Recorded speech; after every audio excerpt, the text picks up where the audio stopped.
Grab your pizza, come sit down. Welcome to another Knowledge by the Slice.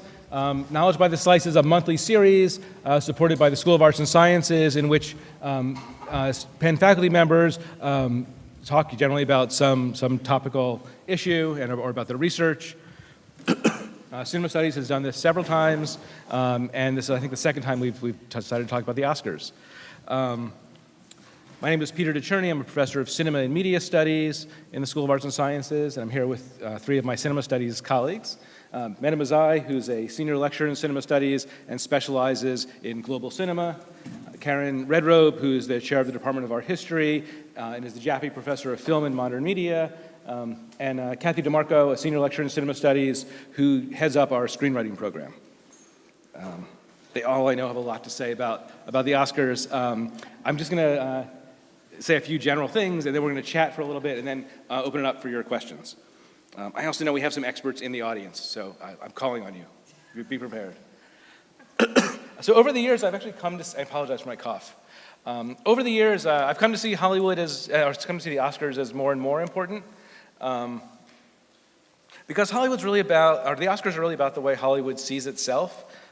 It's the actors, directors, cinematographers who vote on the Oscars, and collectively, we get to see how Hollywood wants to present itself to the world.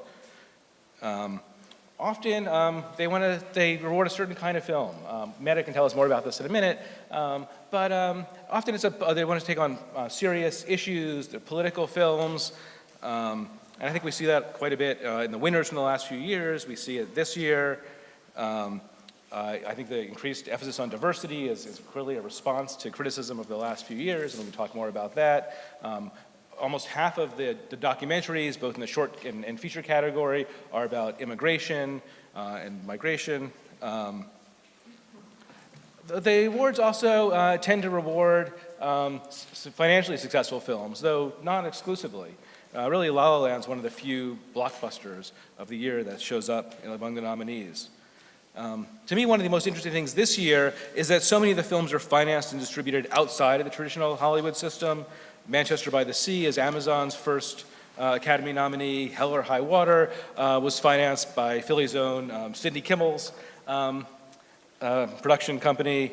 Netflix, STX, Black Bear Pictures, and many, many other companies have started making the kinds of films that show up among nominees in the Academy Awards. OJ, Made in America, a favorite for in the documentary category, is made by ESPN Films and really was made as a TV miniseries. And so the question of what a film is, I think, is up in the air. The foreign language category has long needed renovation. So many films are made across national borders and could exist in many, many national categories.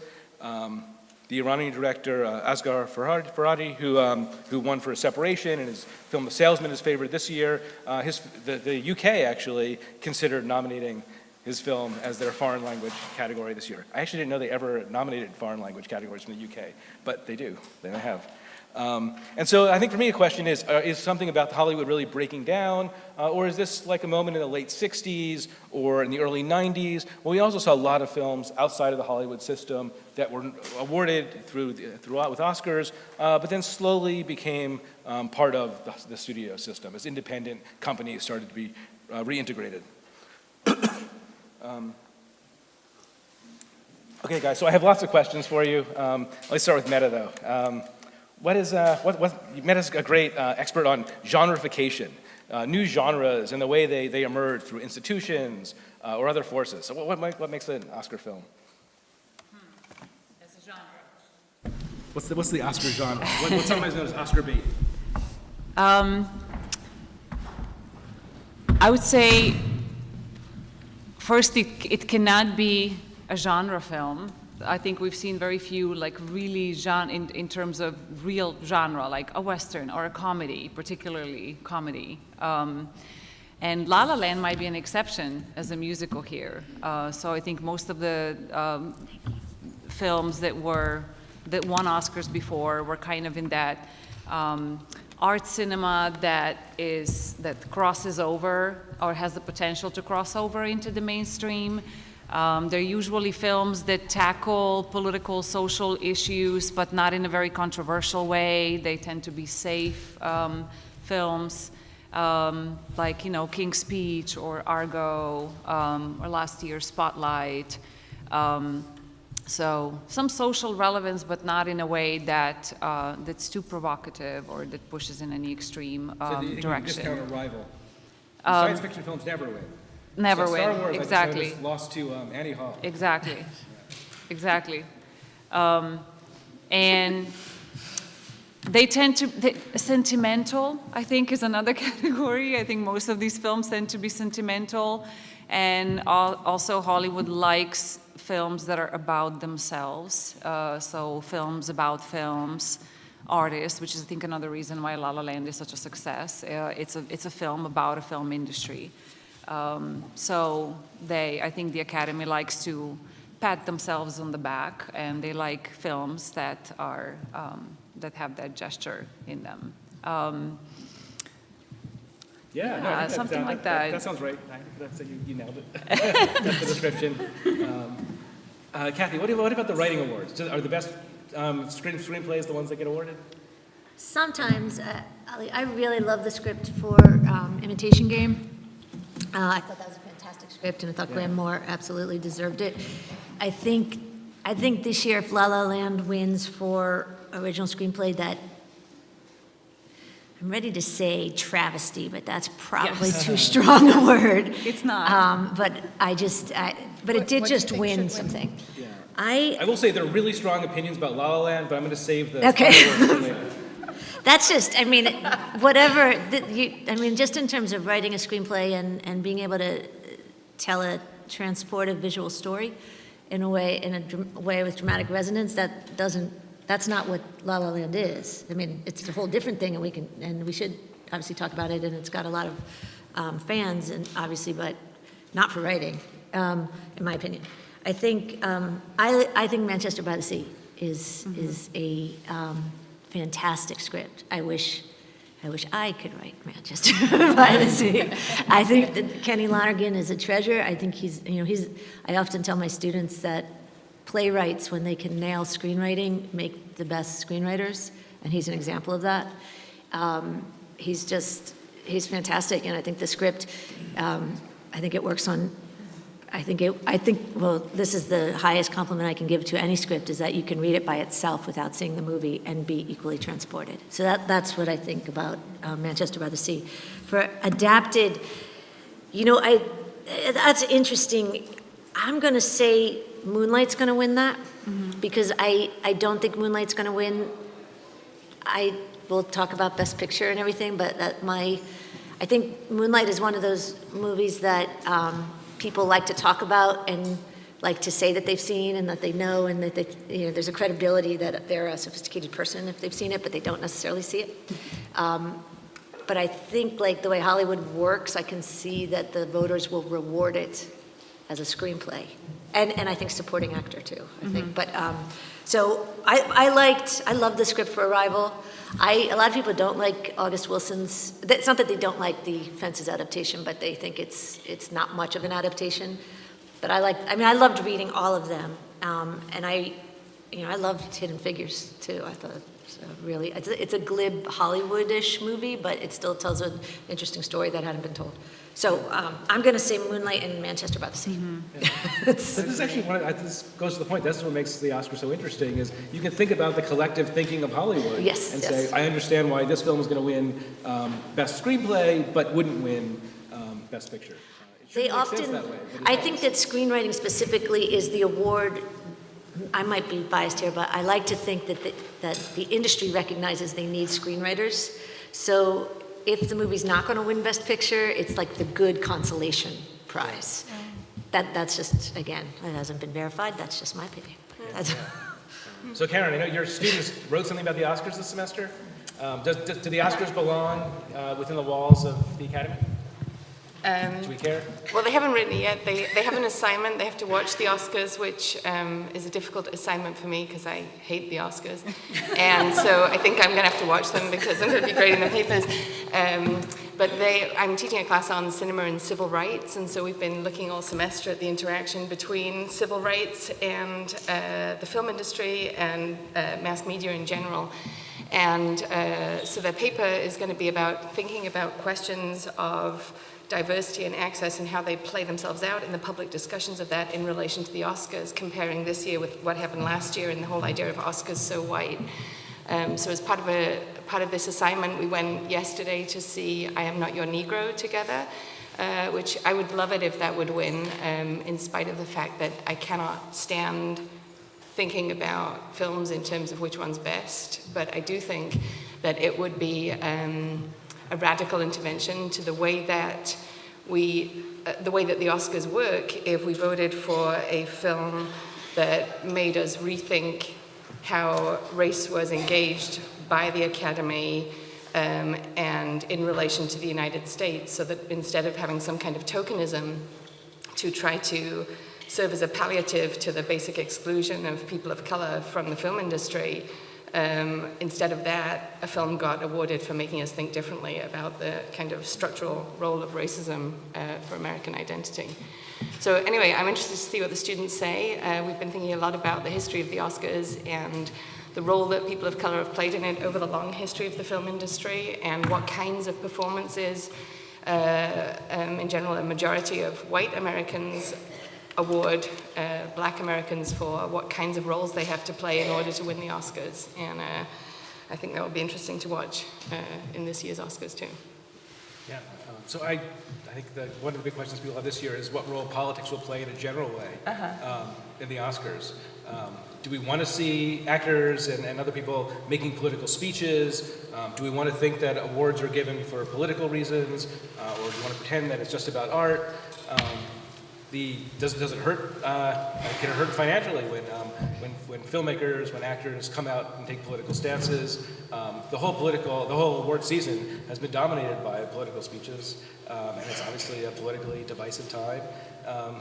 Right. I don't know what people think about this. Also, there's Mel Gibson is back, and I kind of feel a shudder every time I see him. I'm not ready for him to be back. Yeah. But I also like that Hollywood's a place of second chances, and despite what people think, Hollywood's actually always been a place for very diverse political views, not just among studio executives and filmmakers, one being on the right, one being on the left, but actually there are filmmakers and executives on both sides, and always have been. There's an And then also Casey Affleck, has his own scandal, and should that have any impact on the way we think about the film or the Oscars? Right. I want to I just read this and whatever. I'm going to quote George Clooney, which I don't usually do. But he was just commenting, I didn't know this. Donald Trump receives $125,000 a year in residuals from his own, from the Screen Actors Guild, because of all the movies he's been in. Every year he gets $125,000. And he also commented that Steve Bannon is a failed filmmaker. Like that's his, I think he did a rap, he wrote I might get this wrong, but a rap movie about Shakespeare, or something like that. Yeah. Sounds good. But he basically was like, you know what, everyone calls them the Hollywood liberal elite. Well, they're representative of that. And Steve Bannon is not actually a failed filmmaker. He made a lot of money producing Seinfeld. Right. And he's made a lot of political films geared towards the right and the alt-right, which have been successful in their own. I haven't investigated that, because the Seinfeld thing was more of his Goldman Sachs days. Anyway. Yeah, I think, if I could just, I think one of the questions that comes up here then is, and it's a question that I think the Oscars forces us to think about, is when we say successful or failed, what do we mean by that? Are we talking about financially successful and other criteria, and how do they play out in the awards ceremonies and in the way that we have these kinds of discussions? But Right, and also what do we mean by political, Karen? What you said, I think it's important. I think it's one thing to be on stage and make a political statement, as a kind of performance. It's another thing to recognize a film that actually makes an intervention into that sphere. Right. So I think you can have Oscars as an award ceremony, and you can have it as political as you want, but if La La Land sweeps the awards, what does that really say? Right. And about, I think, I think that political content in films, I mean, one of the things I'm trying to think about with my students is, there can be political messages or additional roles, but I think there's also the question of aesthetics. So when we're looking at cinematography, what kinds of, changes in lighting or filmmaking, affect how we see different people on the screen or think about different questions, or how does certain kinds of film editing make us, think about putting different things together in a new way, or experience the pace of life differently. So those aesthetic questions often don't get connected to political questions, but I think we would have more interesting conversations about film culture if they were part of it, because I think a lot of the way that films operate is through those aesthetic operations. Right. And there are films that embed that kind of critique in the actual substance of the film, and I think Moonlight is so precious because it does that. Yeah. And La La Land does exactly the opposite, right? It's the film that just makes you feel, does not want you to think. It's so strategic to me, the way it uses diversity and the way it panders to, in the opening scene, a kind of inclusivity to, I think, defend against its appropriation of jazz culture and its use of African Americans as background, for the white stars who can't dance. I'd even add to the La La Land thing that there's, I was just struck by how youthful it was. It's so oriented towards youth, and it seems, and not in any kind of, rigorous. I don't think there was a lot of thought except for, I don't want to get criticized for this, and this is the kind of movie I want to do. Yeah, but interesting that youth that's not embedded in the present, youth that is nostalgic for the past. And I think that's the use of nostalgia in the film that troubles me the most, because it's a very class and racial concept to begin with. I think, I'm sure that not a lot of black people feel nostalgic for the 1940s and 1950s LA. So I think we need to be aware that nostalgia is a privileged perspective. Privileged perspective and privileged emotion, and that implies privilege that you have once had and lost. So to purify the past, right, the way that La La Land does, I think there's something really dangerous about that kind of mythical longing for the past that actually never was. And when that gesture also includes appropriating the one thing that actually belongs squarely to a black experience and is a part of the civil rights movement, right? Claiming jazz, of all things, jazz, which is a profoundly, black African-American art form. But do you think Damien Chazelle thought about any of this? That's what's interesting, because what's the he's character's 32. name? Kevin, John Legend, right? In the film. He voices that opinion, that's against this traditionalist, purist, let's make jazz great again. Yes. And he says that this is not, real jazz artists are aware that going back to this whatever notion of pure jazz is not the way to go. Jazz is an art form that adapts itself, that constantly reinvents itself. And what Ryan Gosling's character is doing is precisely the way to kill jazz, not revive it. But I'm actually, just excited that reading a lot. I've read Kareem Abdul-Jabbar, of all people, I think wrote this, that he was the opposite argument, that it was the African-American musician who wanted to sell out and commercialize jazz, and it was the white musician who wanted to preserve it. But actually, I like that reading. That was his take on the movie. And I wonder what you think. I mean, and to me, the presence of both of those characters within La La Land is part of the film's strategic thinking. It feels like, to me, the whole film is made so that people with radically opposing tastes and opinions could still vote for the film. If Hollywood likes films that are about itself, in a way, the film is also, there's so many cinematic references. It's not just a film that's nostalgic for jazz, it's also nostalgic for an earlier film culture. Right. Yes. At the same time as it's using, various contemporary techniques and modernizing everything, so that you see a kind of parallel to the statement on the one hand that film culture in the past was better than it is now, and at the same time this film is better than any other film has ever been because it's got it all and it incorporates everything. into itself and is able to contain this all. So I wonder what you think about what we're supposed to think about what it does with film culture and its kind of backward references there. Because I know my teenage kids came home from seeing the film and they were like, "Oh, Mom, you'll love this film. It's totally amazing, and we understand now really like what cinema used to be and how great it was, and that we've lost that, and that we should get it back." And I was like, "Oh no." Yeah. But I see that they didn't know.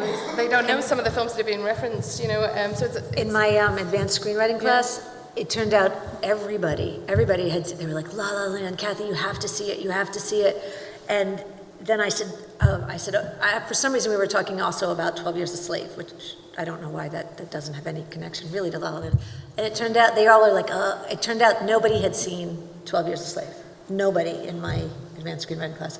So that was their assignment for the next week, that they had to watch it. But they were all so enamored of La La Land to a degree that I still am stymied by after seeing the movie. I think it's what you said. In defense of La La Land and genre pictures in general, people have been predicting the end of musicals forever, and they keep coming back. And there is something about musicals that speak to bad times. It creates a utopian world. I always love the Richard Dyer essay about it. It creates a utopian world that gives us energy and hope, and we want to live in and escape from, our circumstances for a brief period. I love Hamilton the musical. There's so many musicals in production now. It's the first of a new wave of musicals. Yeah. And so I think Hollywood likes it because, in part, it's reflexive and it's something they've been able to give society. I mean, the film musical comes out of a specific moment in when sound comes in and we're in the middle of the Depression, and musicals boost the film industry and I think are useful for society for a while as well.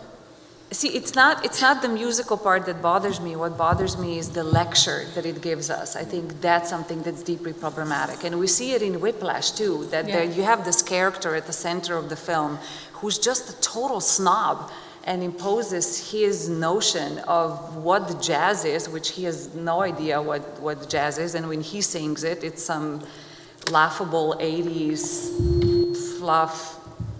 The songs that are actually a part of the film is that what pure jazz is? I think that's what's so disturbing about that film, that it kind of imposes a certain taste and a notion of what is pure, and takes two art forms that are very collective, right? And Whiplash is also, right? It's like the individual rising above. Right. And, the city of stars is shining just on me. And it's just, no, this is, where's the collectivity here? And jazz is about all being able to kind of feel what the other person is doing and respond to it. And his narrative is always about that individual and the individual ambition, trumping everything else, including love. Right? Because the love story doesn't work out because it's more important to follow your dream. Look back over film history and find that Hollywood's almost always about the individual overcoming obstacles and social norms. And ironically, it's done in a collective format. So when Damien Chazelle gets up and accepts the award for his film, which celebrates the individual of the collective, he'll be celebrating all the people who helped him. But I think in Damien Chazelle, it's not subtle. It becomes like an extreme sport. And in Whiplash, it literally is an drumming. Jazz drumming is like an extreme sport. And you need to everything drowns. The band just has to stop. And it is all about the band. And there's this moment in Whiplash when the band just stops and all you hear is his solo. That, I think it's more than the musical itself and the fact that it's reviving them. I love musical too, but it's that ideology. And there's just layers and layers that are all, I think, deeply problematic, including gender. I prefer the dance sequences in The Lobster. Yeah, I was actually going to ask, like, what's the nominated film that you really love, or the film that should have been on the list that isn't? For me, actually, The Lobster is a great film, and it seems like it's from 2 years ago, but because of the strange rules, it qualifies this year. Is it nominated for original screenplay? It is. Yeah. I mean, it's one of the most inventive and original films I've seen in such a long time. And Patterson, also not nominated for any Jim Jarmusch's film. I really, It didn't show. It wasn't. It didn't. It wasn't. know what happened, but- it didn't show in time. I mean, it came out too late. Too late. I think it's. I think Yeah. it's eligible for next It year. missed the, Yeah. Yeah, I missed the window. So I actually can feel all the love for La La Land out there is palpable. So we're happy to take your questions and we'll put up our shields like this. respond.